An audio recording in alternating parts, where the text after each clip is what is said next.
Are you ready to vote in the May 19th primary election? It's kind of an important one, and you can find election information from the League of Women Voters of Portland at vote411.org and at lwvpdx.org.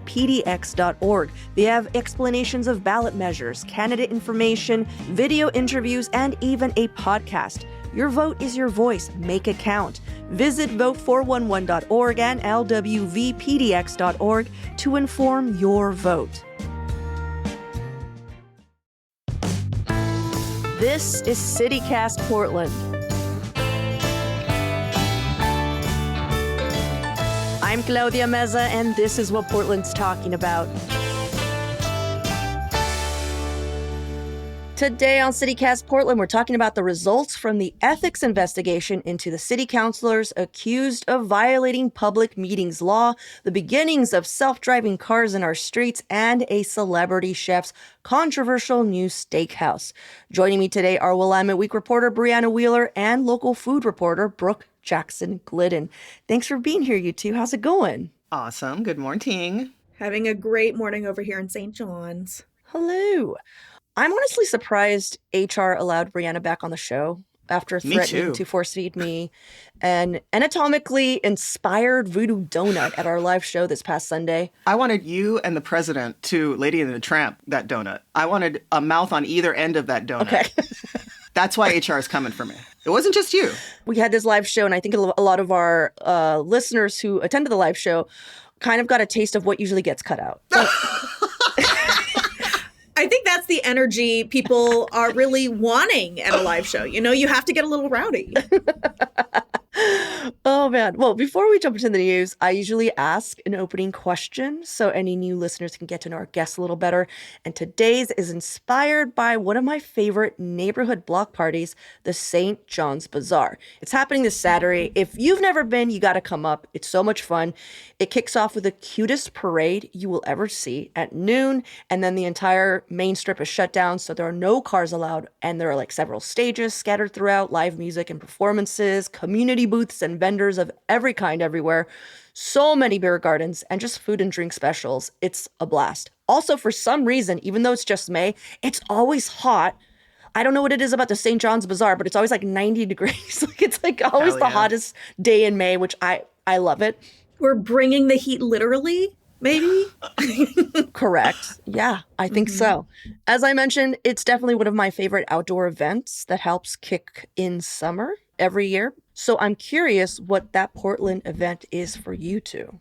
I feel like summer doesn't start until the Rose Festival happens, which is such a I know, I'm such a basic B type of answer, but of course, get into it. I know y'all feel the same out there, listeners. Oh, for sure. I feel like it feels super nostalgic to me, the Rose Festival. It has that, it makes me think of coming up to Portland before I actually lived here when I was a kid. I think I'm going to go on the opposite end of summer and say Tomato Fest, the culinary breeding network. Right.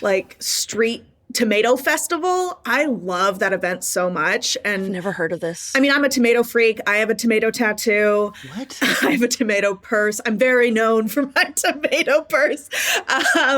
And they bring all of these tomato growers will bring a bunch of different random varieties of tomatoes, and you'll taste Berkeley tie-dye and intergalactic spaceship or whatever. And they're just all these free tomato tastings and tomato pies and BLTs. And it's so nerdy in the exact way that really speaks to me and what I'm interested in. These tomatoes sound psychedelic. Yeah, that sounds awesome. I do want to just quickly mention that we did get a poke from people at the St. John's Bazaar. And by the way, it's spelled Bizarre. How bizarre. And they're actually wondering if anybody wants to volunteer. They still have some slots open. You just head over to stjohnsbazaar.com/volunteer. I try to volunteer because it's one, you get a free cup, and then you can use this cup at the official beer garden, and you don't have to purchase one because that's you have to pay entrance, and that's the way you pay in is you buy this cup. So I don't know, it's kind of a hack there. Also, it's just fun, and the shifts are pretty short. So if you're thinking about it, you want to come hang out, stjohnsbazaar.com/volunteer. I think they might still have a couple of slots. Thank you both. On to the news of the week. Brianna, you have an update on the ethics investigation into what, I don't know, like half of our city council. They were accused of breaking this really, I would say, vague public meetings law that they're now trying to change because I think everyone is always in violation of it. So what was the verdict? What happened? Well, okay. So this comes from Shane Dixon Kavanaugh over at Oregon Live. And officially, the Oregon ethics officials have found that our precious Peacock Caucus did not break public meetings law during their summer retreat. Okay, so for the uninitiated, our Peacock Caucus, these a collection of progressive city councilors, they met for a little private retreat last summer, which very much a no-no, apparently. So Candace Avalos, Jamie Dunphy, my best friend, Mitch Green, Samir Canal, Tiffany Koyama Lane, and Angelita Murillo, they went on a little summer trip. Now, under Oregon public meetings law, members of legislative bodies are prohibited from privately discussing legislative matters among quorum, which did they? Did they not? At the time of the retreat, the councilors comprised a quorum on 4 separate council committees. And I think that's kind of like the fire here, because a quorum of the committees, they just can't meet without proper public notice. They can't be getting together and having little cutie little meetups without letting us know, because we need to know what they're talking about. They work for us. So the ethics investigation, they reviewed extensive city records. They interview all 6 of our beloved councilors, as well as the city attorney, Robert Taylor, and they find no evidence to substantiate these allegations. There's no information provided that suggests that the Peacock members discussed any matters that were reasonably likely to come before any of the committees. Apparently, they were just there talking about interpersonal issues, whatever that means. Which also, I don't know, that seems a little shady too, even though I have a tremendous amount of respect for our Peacock Caucus. I have got to know, what are the interpersonal issues that y'all had to go on a retreat to talk about? Like, tell me. I'm curious how that is shady for you, though, Brianna. Like, I just feel like sometimes, like, yes, when they're talking about laws, ordinances, policies, whatever, transparency, but like interpersonal issues, I don't care. I don't want to hear them. I love tea. I was about to say, I want the gossip. An ethics violation? No, it's not an ethics violation. Well, I think it depends on what the interpersonal issue is. I think that's probably true. You know, it's so interesting between this and the like group chat sort of ethics question, which was also sort of dismissed. I think there is such an interesting transition here of like, because it's such a broader body of city councilors and because there are so many people who are somewhat new to this specific forum, I kind of am like, this feels like such classic workplace behavior. Like, I'm getting drinks with my coworkers. Yeah. I might be talking about, oh my God, this person's driving me crazy right now. And I like can't help but think that, of course, these laws exist for a reason. Right. And it is so tricky when we're kind of like, what is natural blowing off steam among like work friends, basically, and what is truly like strategizing away from the public eye in an important way, you know? Yeah. And how gray area is this that we're talking about? Because when you are blowing off steam, those conversations can very organically turn into conversations that should probably be shared with the public, because these are like civil servants, even if they are separation of church and state, baby. You know what I mean? Like, I love to go and blow off steam with my coworkers too, but I do not work for the city. So I understand that there's that line here that shouldn't get crossed, but is gonna anyway. So like, what are you gonna do about it? I want the tea. Oh my God. I still, you guys. Put the tea on the public record. No, I gotta be honest, like I'm still very much like there needs to be clearer laws, because I feel like these counselors should have the ability to be, I know they're civil servants, but they should be allowed a bit of privacy, a bit of like normalcy of like, hey, this is my job. And as Brooke was saying, this is a very normal thing to do. Like at a certain point, it's like, I'm just like, let them live. Like, let them cook. Let them cook. And not only that, we're ignoring the fact that This is how politics works. Do you think that everything is in front of our face? No, there's so much backroom. Did no one see House of Cards? There's so much backroom. Yeah, I think Peacock, I love the idea of Peacock House of Cards. I would watch the hell out of that. Yeah. So what I'm hearing is investigation's over. No more looking into Peacock. The other counselors, they're also talking. Like maybe they're not going into retreats. Oh, totally. But this is what I'm saying. I think that because it was a retreat, I feel like this was the one that I was like, okay, I'm interested in the investigation. The fact that they were cleared, I'm like, okay, let's leave them alone. On. You know what I mean? They're doing their own thing.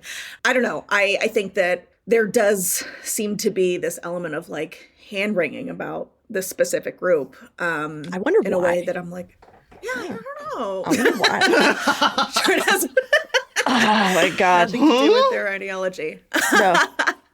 No. Something else is going to pop up. People are just like scrutinizing them. But there's also, again, this law in particular went through legislation. Like they're trying to kind of hammer out the specifics of it because people at all points seem to be breaking it. And they're just like, well, that doesn't seem right. Like we should need to figure this out. So just know that this law is also under scrutiny. Right. Like it is right now getting tweaked. As it should be. Yeah. Well, let's take a quick break here. And when we come back, Waymo is making their way into Portland.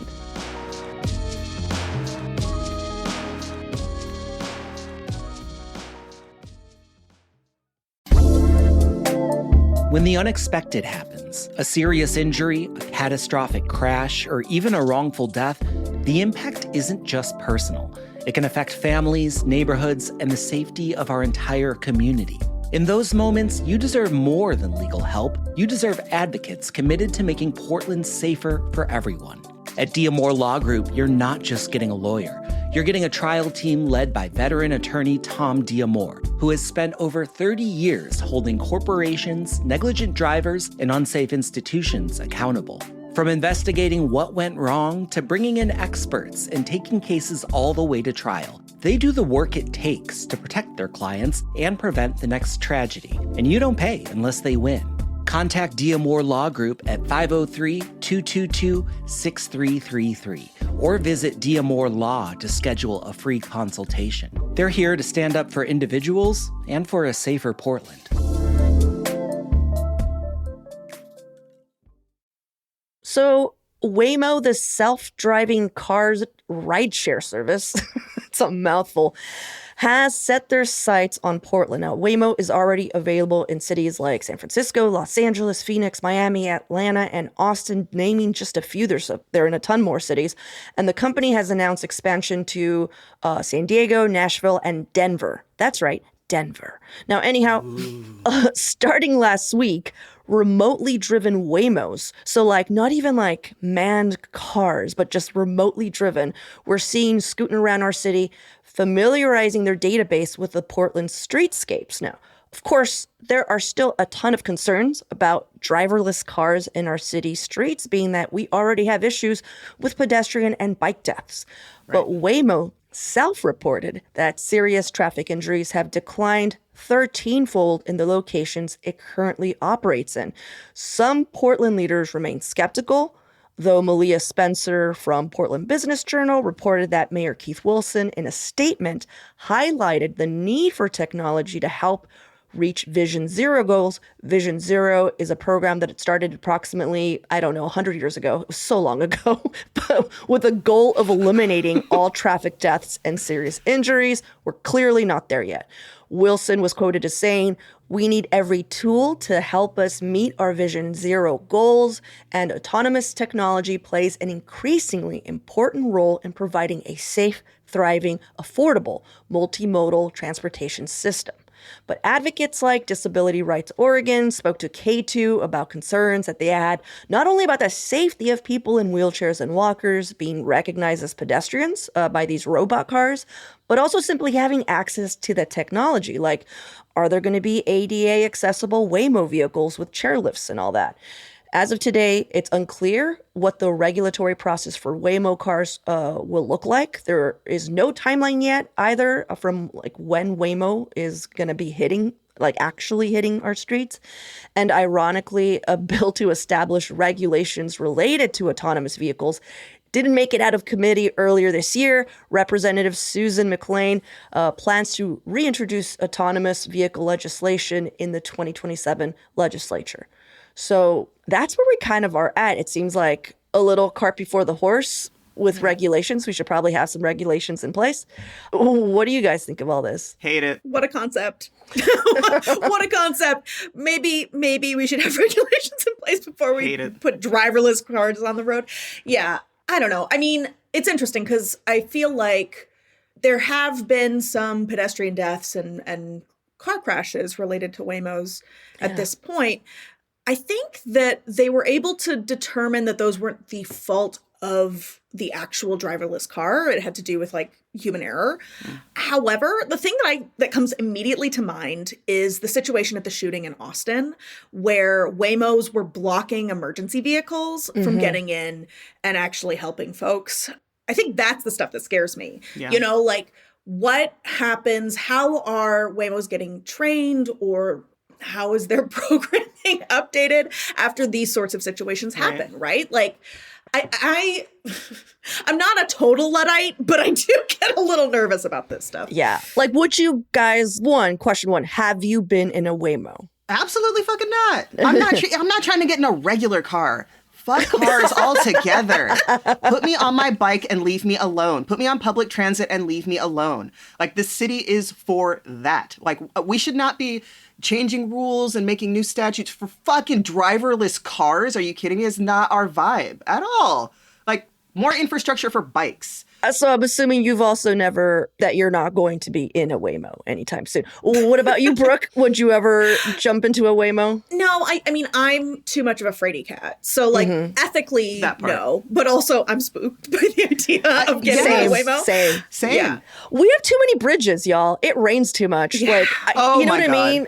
Yes. Like, I don't trust any of that stuff. Yeah. Being dressed all in black on a black bike, you are invisible. Yeah. There are so many ways to be invisible in this city. It's not well lit. Our streets are not well lit. The bike lanes are not well lit. Pedestrian ways are not well lit. Waymo is not ready for Portland. I'm sorry. Like, they can talk all the shit they want. We're still parking till the very corner, which is like illegal, but PBOT doesn't at all regulate. So like I'm still seeing like 450s, like basically almost at the crosswalk. And you're like, cool, because I can't see. I can't see if a car's coming. I can't see if a person's coming. People can't see me if I'm crossing the street. Like, nice, you know? And I feel like until we can maybe like do that correctly in the city. Because every time I see that, someone's like, oh, you know, actually it is against the law. Cool, then like, I don't know, enforce it.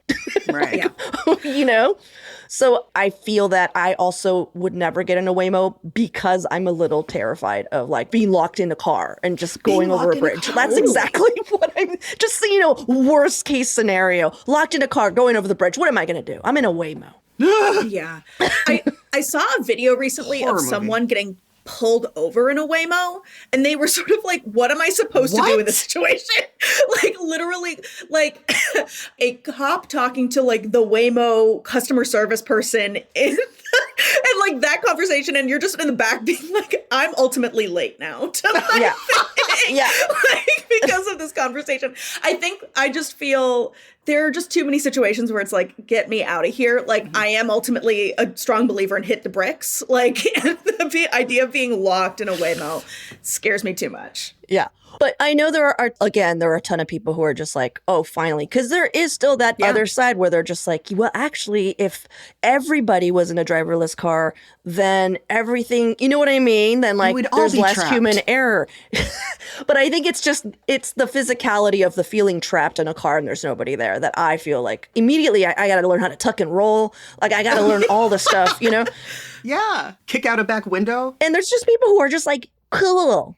You know, new technology, like awesome. But I really do feel like I'm expecting Portland to react the way it reacted when we first got scooters, where they just all went over that bridge. All went in the river. Yeah. They all went in the river. And I was like, I don't want to see a ton of Waymo cars in the river. bringing up what Brooke said, I do hope that if they do come to our area, which it seems like it's going to happen, that there is some sort of override for EMS vehicles, for like the police, for fire department.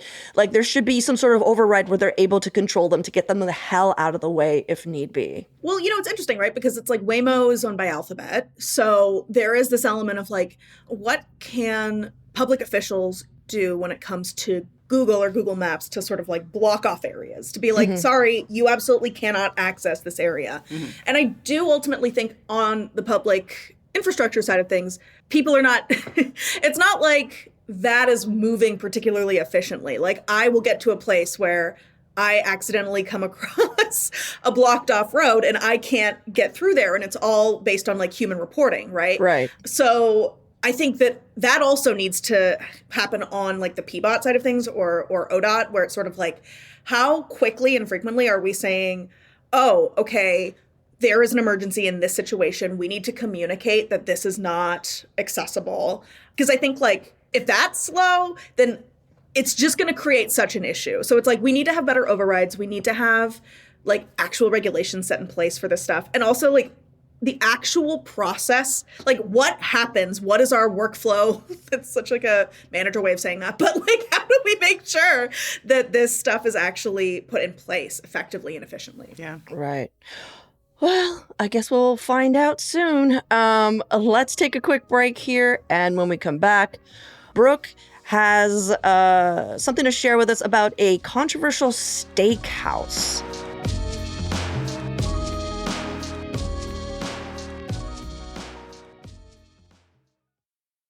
All right, Brooke, what's going on? I know you wrote something for Eater about this restaurant. I don't know if this new restaurant has opened yet or it's about to open, but like you found some interesting things to note about it, and you're just like, I really want to talk about this. At first, I was like, why are we going to talk about a steak restaurant? Like, why? But you're like, no, this is kind of crazy. So please share this story. Weirdly, I think this is like a very interesting restaurant opening for this year for many, many reasons. So earlier in the year, news broke that Brian Malarkey, who is like a high-profile Food Network regular, he hosts the Cutthroat Kitchen reboot, he's been on Top Chef, yada, yada. He's opening this steakhouse in the Pearl District. It's a big one, too. It's like 250 seats, which Portland isn't usually the place for those sorts of restaurants. It's not super common. We generally can't accommodate those big restaurants, right? And this guy, he's opened several restaurants in San Diego. There's a chef at two of those restaurants who's gotten several James Beard finalist sort of nods. I will say this guy was a theater kid and gives off theater kid energy. He's like a big kind of ball of energy. He's a lot, and I think anyone who's seen him on TV would say that as well. And, he is from Central Oregon. He opened a steakhouse with his brother in Bend called Hawkeye and Huckleberry. And it did super well. It brings in like $8 million in revenue, which is kind of unheard of for that area. That is insane. That is so it's much. Like, yeah. People really like it. And so he's like, okay, I'm going to open this big thing in the Pearl. And when I I heard about it, I was like, oh my God, it's like Margaritaville Portland edition in certain ways, where it's sort of like, okay, it's going to be like the Oregon coast when you walk in, and then you come in and there's going to be like the Golden Stag is going to be here, and we're going to have a motorcycle on the wall, and there's going to be stripper poles in the bathrooms. Like, it's just like stripper poles in the bathroom? I'm offended. They're doing like nods to everything. There's going to be like the Portlandia chicken reference somewhere. There's going to be, I remember he said something about like a private dining room that's like Subway, like street art sort of stuff, and they're calling it like the psychedelic forest or something. Like there's just a lot going on. It's like Portland Mad Libs, the restaurant, but I just remember going like, "Ooh, man, here we go." But I talked to Brian fairly recently for the story I did for Eater, and I think he made a really smart choice, because the chef that's going to be running that restaurant is Lalo Camarena. So that is someone who, he used to be the chef at Repubblica, He did this pop-up with his wife called Metlapil that specialized in like mariscos and, hand-ground masa. He is a very cerebral and smart chef, and he's young. So he became the executive chef at Repubblica when he was like 23.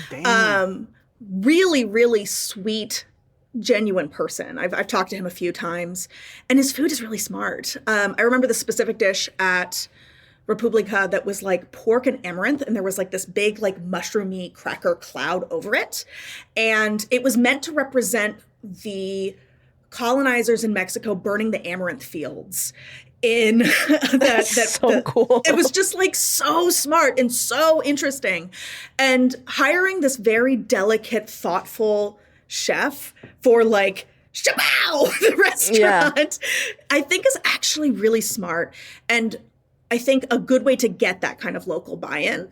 So I'm really interested to see what happens there. How Brianna, does this kind of, you see these faces I'm making, how does this smart, this very cerebral chef who's making like colonizer commentary in his dishes, now how are we going to translate that to the Rainforest Cafe of Portland? Like, how does that? No, totally. And I'm like genuinely kind of interested in this. What I will say about Brian Malarkey is that, because when I first heard about this, I'm like, I don't know. Right. And the people I know in San Diego, people who care about food in San Diego, they say, I gotta be honest, those restaurants are super consistent, super good. And like, I think that for all of his like, he's really good at identifying talent. So, I think that Tara Monsood, again, that chef down there, she's really, really talented Filipino-American chef. And he really kind of gave her a stage. And when I talked to Brian, what he really communicated is he's like, I think Lalo is going to be a star. I think he is really, really smart and really talented. I'm going to give this person my ideas and kind of my vision, and I'm going to get out of there. I'm going to let this person kind of run the show. And they've talked about some really interesting dishes. There was like this corned beef lengua kind of moment that they're thinking about. They're going to do something like corn grits with house masa, really kind of plain stuff, house-made hot sauces for oysters. And like the thing that's going to be tricky is they're really trying to do a lot with this place. Yeah. So they're trying to do like, you're bringing in your steak and potatoes grandma, and she can get her like steak and potatoes, but then like someone like me is gonna get the fun little tweezery crudo made with like gooey duck or Oregon albacore, right? There's a desire to specifically focus on the foods of this region just in this sort of wild place. And I think like Brian is like, I understand I'm kitschy. Like I understand that this is a lot. I'm just trying to like be bold and make a statement in a way that's hopefully going to bring people in. Yeah, I am concerned because here's the vibe that I get from Portland is that we love camp, we love kitsch, of course, but we don't like the effort or anything that feels corporate-y. Like I know there's like an immediate disdain for that. So I'm very curious to hear how he's going to execute, especially we don't like being told what we are. Which is why which is why Portlandia is so, there's such a, like a love-hate relationship with that show, is that a lot of people were just like, no, stop, I think even more people from outside were just like, we loved it, but I feel like a lot of Portlanders, it really rubbed them the wrong way because they don't like being like, you're not my dad. And so I'm curious, like how this dude's interpretation, because it sounds like it's not just Portland, it's like Oregon, like if he's doing the coast, because it's like what Portlanders find important and what they think is their identity. So of course we live in Portland, but we love to go to the coast. We love our strip bars.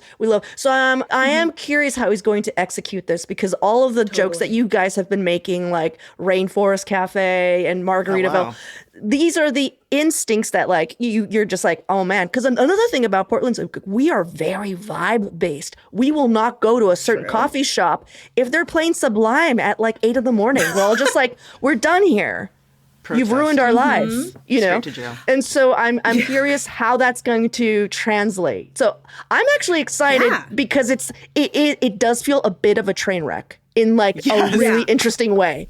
Dude, this feels like a train wreck. I'm excited for the food and the possibility of a train wreck.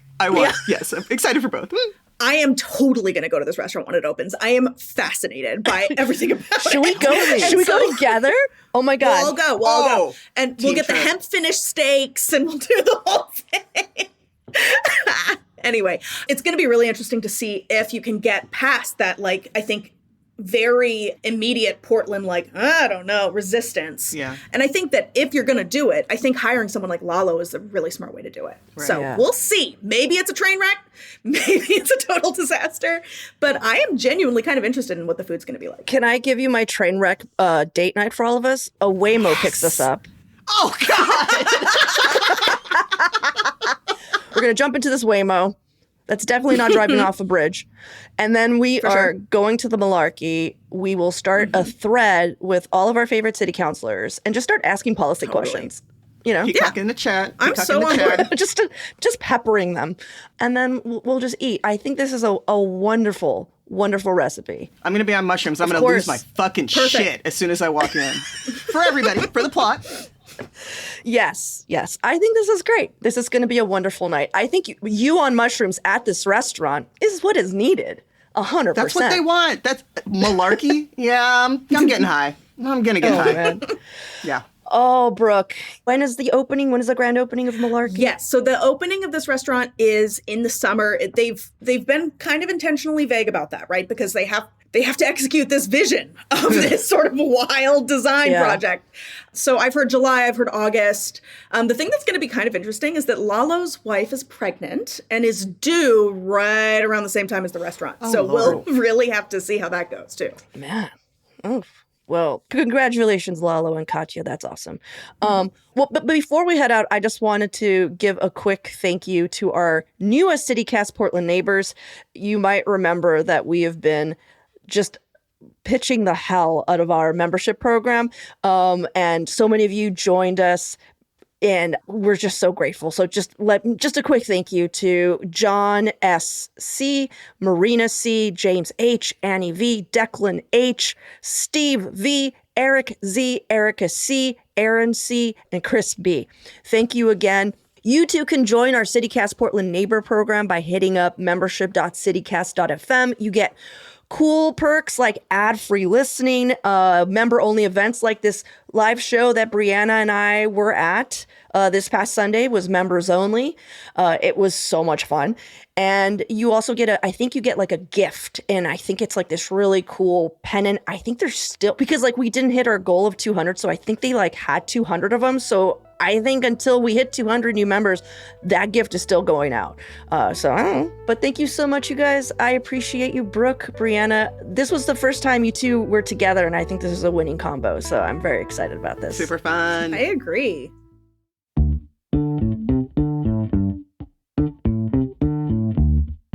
That's all for today here on CityCast Portland. Thank you so much for listening. If you enjoyed the show, rate it, share it with a friend, leave us a review, a good one. And don't forget, you can support the show and get great perks by becoming a CityCast Portland neighbor. Just visit membership.citycast.fm. We'll be back tomorrow morning with more from around the city. Until then, see you at Slim's or at a Waymo, according to, or at the Malarkey. At Malarkey's. Yeah. See you at Malarkey's. See you at the Malarkey.